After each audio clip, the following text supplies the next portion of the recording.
جب اس کی تثنیت کا ارادہ اظہار کیا تو لوگوں سے پوچھا کہ تمام عالم کے تاریخ سے تو تم لوگ بہت خوشی ہوگے۔ لوگوں نے پوچھا کہ اندازاً کتنی بڑی ہی ہوگی؟ کہنے لگے کہ تقریباً 100,000 ورق پر آ گئے۔ لوگوں نے کہا کہ اس کا پورا کرنے سے پہلے عمر میں فنا ہو جائے گی، یعنی لکھنے کے لیے پورا عمر ختم ہو جائے گا۔ بس ان کا دین میں اس طرح گھس گئے کہ بس دین دین دین، دنیا کو چھوڑ دیے، دین کے پیچھے لگے۔ تو دین کے پیچھے جو لگتا ہے تو روز ہی اس کا دہلیز کے پاس آتا ہے، اور دنیا کے پیچھے لگ جاتا ہے تو دنیا اس کو ملتی نہیں، جتنا قسمت میں لکھا ہے اتنا ہی مل کر رہے گا۔ تو دنیا دنیا کر کے مت جاؤ کہ دین دین کر کے اللہ کی طرف چلو، تو روزی اپنے آپ اپنے گھر کے چوکٹ پر آ جائے گی۔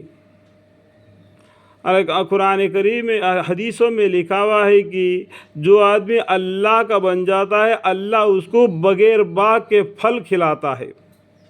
باغیچہ والا پھل نہیں کھا سکتا، لیکن بغیر باغ کا پھل کھاتا ہے وہ، جس نے اللہ کا نام لیا۔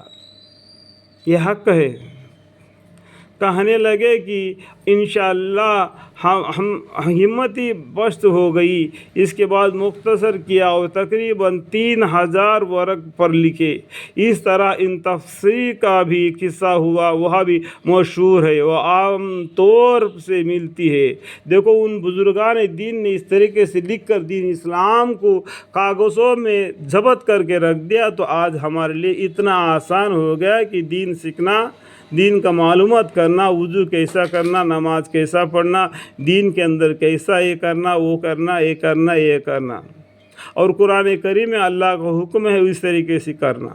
کیا آج ہم مسلمان قرآن کریم کے حساب سے چل رہے ہیں کیا؟ اللہم اغفر لی، اللہم ہمارے علم کے حساب سے تو ہم کدھر ہے، قبلہ کدھر ہے؟ اللہ مالک، اللہ مالک۔ اگر خدا نہ کو صحابہ اکرم رضی اللہ عنہ کو، اگر پیغمبر صلی اللہ علیہ وسلم کو اللہ تعالیٰ زندہ فرما کر اگر بولے کہ جاؤ آج دنیا میں جو مسلمان جی رہے ان کے ساتھ بشر کرو، تو وہ خطا منع کرتے۔ یہ ہم ان مسلمانوں کے ساتھ تو ہم رہ ہی نہیں سکتے۔ تو ان جماعتوں کا طور طریقہ جینے کا الگ تھا، آج ہمارے طور طریقہ جینے کا الگ ہے، پھر بھی ہم نام کے مسلمان ضرور ہے۔ اللہم اغفر۔ حدیث کے مشہور مضاف ہے۔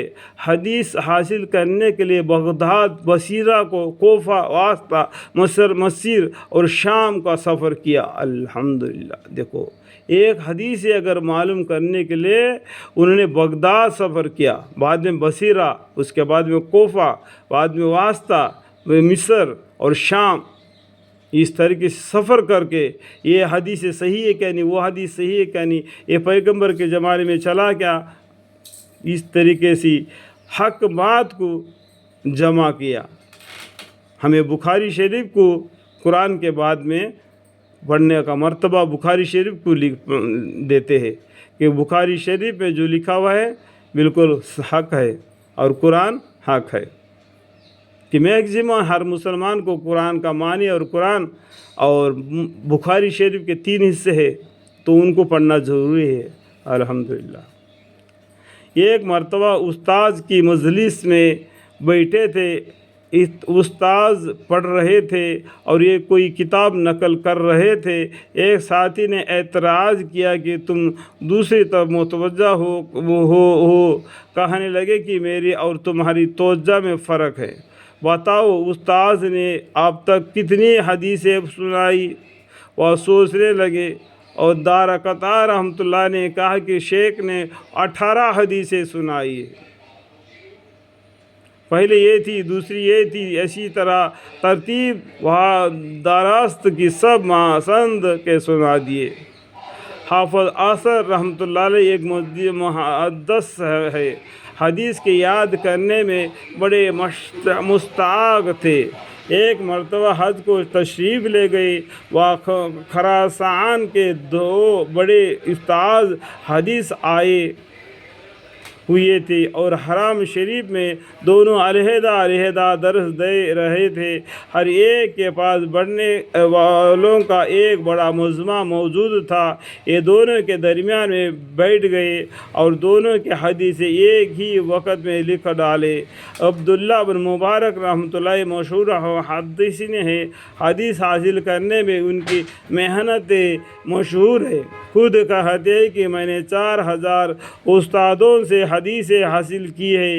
علم بن الحسن کہتے ہیں کہ ایک رات سخت سردی تھی، میں اور ابن مبارک رحمۃ اللہ علیہ مسجد عشاء کے بعد نکلے۔ دروازہ پر ایک حدیث میں گفتگو شروع ہو گئی، میں بھی کچھ کہتا رہا، وہ بھی فرماتے رہے، وہاں کھڑے ہی کھڑے صبح اذان ہو گئی۔ الحمدللہ۔ حامد رحمۃ اللہ علیہ ایک مشہور محدثین ہیں جنہوں نے بخاری اور مسلم شریف کے حدیثوں کو ایک جگہ جمع بھی کیا ہے۔ الحمدللہ۔ رات بھر لکھتے تھے اور گرمی کے موسم میں جب گرمی بہت ستاتی تو یہ لگن میں پانی بھر لیتے اور اس میں بیٹھ کر لکھتے، سب سے الگ رہتے تھے۔ شاعری بھی ہے کہ ان کے شاعری گئے لقاء الناس لیس یفسدوا شیئا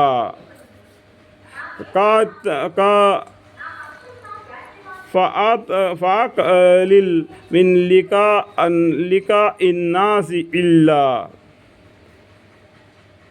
سِوَى الْحِزْبَانِ مِنْ قِبْضَةِ لِأَخْذِ الْعِلْمِ أَوْ إِصْلَاحِ حَالٍ۔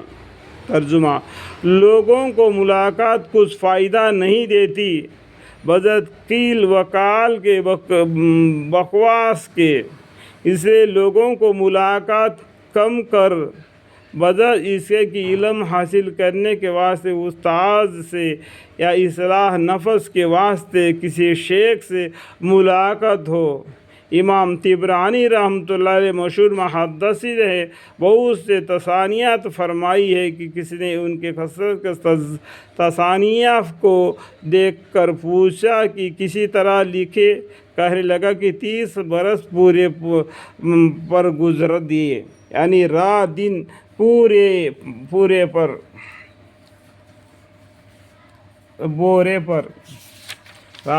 بورے پر بیٹھ کر دین کی کتابوں کو لکھتے رہے، پڑھے رہتے تھے۔ ابو العباس رحمۃ اللہ علیہ شیرازی کہتے ہیں کہ میں نے طبرانی رحمۃ اللہ سے 30 لاکھ حدیثیں لکھی ہیں۔ امام ابو حنیفہ رحمۃ اللہ علیہ بڑی شدت کے ساتھ ناسخی اور منسوخ حدیث کی تحقیق فرماتے تھے۔ الحمدللہ رب العالمین۔